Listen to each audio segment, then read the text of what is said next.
ನಾಳೆಯಿಂದ ಚಳಿಗಾಲದ ಅಧಿವೇಶನದ ಹಿನ್ನೆಲೆಯಲ್ಲಿ ಕಲಾಪ ವೀಕ್ಷಣೆಗೆ ಸುವರ್ಣಸೌಧದಲ್ಲಿ ಸಭಾಧ್ಯಕ್ಷರು ಹಾಜರಿದ್ರು. ಇವತ್ತು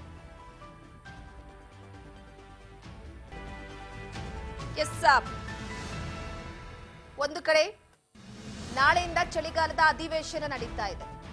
ಈ ಹಿನ್ನೆಲೆಯಲ್ಲಿ ಕಲಾಪದ ವೀಕ್ಷಣೆಗೆ ಸಭಾಧ್ಯಕ್ಷರು ಇವತ್ತು ಹಾಜರಾಗಿದ್ರು. ಸುವರ್ಣಸೌಧದಲ್ಲಿ ಕಲಾಪದ ಹಾಲನ್ನ ವೀಕ್ಷಣೆ ಮಾಡಿದ್ದಾರೆ. ಅಗತ್ಯ ಸಿದ್ಧತೆ ಬಗ್ಗೆ ಪರಿಶೀಲನೆಯನ್ನ ನಡೆಸಿರುವಂತದ್ದು ಸ್ಪೀಕರ್ ಯುಟಿ ಖಾದರ್ ಅವರು. ಕಲಾಪದ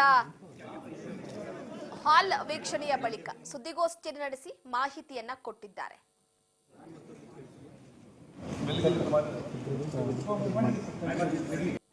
ನಂತರ ಬಹುಶಃ ಇವತ್ತು ಅಭಿಚರಿ ನಡಲಿಕ್ಕಿದೆ.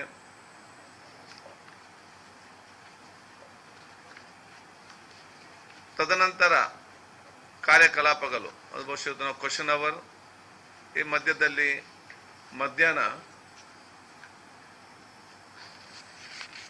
BSc ಮೀಟಿಂಗ್ ಕೂಡ ನಡೆಯಲಿದ್ದು, ಆ BSc ಮೀಟಿಂಗ್ನಲ್ಲಿ ಮುಂದಿನ 20ನೇ ತಾರೀಕು ತನಕದ 19ನೇ ತಾರೀಕು ತನಕದ ಅಧಿವೇಶನದ ಎಲ್ಲ ರೂಪುರೇಷೆಗಳನ್ನು ಅದನ್ನು ನಾವು ಚರ್ಚಿಸಿ ಅದನ್ನು ಅದರಲ್ಲಿ ಅಂತಿಮಗೊಳಿಸ್ತೇವೆ. ನಮಗೆ ಈಗಾಗಲೇ ಬಹುಶಃ ಇವತ್ತು 5 ವಿಧೇಯಕಗಳು ಸರ್ಕಾರದಿಂದ ಇವತ್ತು ನಾವು ಸ್ವೀಕೃತವಾಗಿದೆ. 5 ಹೇಳ್ಬೇಕಾ ಯಾವ್ದಂತೇಳಿ ನಾನು ನಿಮ್ಗೊಂದು ಪ್ರಶ್ನೆ ಕೊಡ್ತೇನೆ. ಕರ್ನಾಟಕ ವಿಶ್ವವಿದ್ಯಾನಿಲಯ ತಿದ್ದುಪಡಿ ವಿಧೇಯಕ 2024, ಬಸವನ ಬಾಗೇವಾಡಿ ಅಭಿವೃದ್ಧಿ ಪ್ರಾಧಿಕಾರ ವಿಧೇಯಕ 2024, ಗ್ರಾಮೀಣ ಅಭಿವೃದ್ಧಿ ಮತ್ತು ಪಂಚಾಯತ್ ವಿಶ್ವವಿದ್ಯಾಲಯ ತಿದ್ದುಪಡಿ 2024, ಕರ್ನಾಟಕ ಕಾರ್ಮಿಕ ಕಲ್ಯಾಣ ನಿಧಿ ತಿದ್ದುಪಡಿ ವಿಧೇಯಕ 2024, ಕರ್ನಾಟಕ ಪ್ರವಾಸೋದ್ಯಮ ರೂಪುರೇಷೆಗಳ ವಿಧೇಯಕ 2024. ಇದು ಈಗ ನಾವು ಸ್ವೀಕೃತವಾದದ್ದು. ಇದನ್ನು ಚರ್ಚೆಗೆ ನಾವು ತಗೊಳ್ತೇವೆ. 2 ಆರ್ಡಿನೆನ್ಸ್ ಬಂದಿದೆ.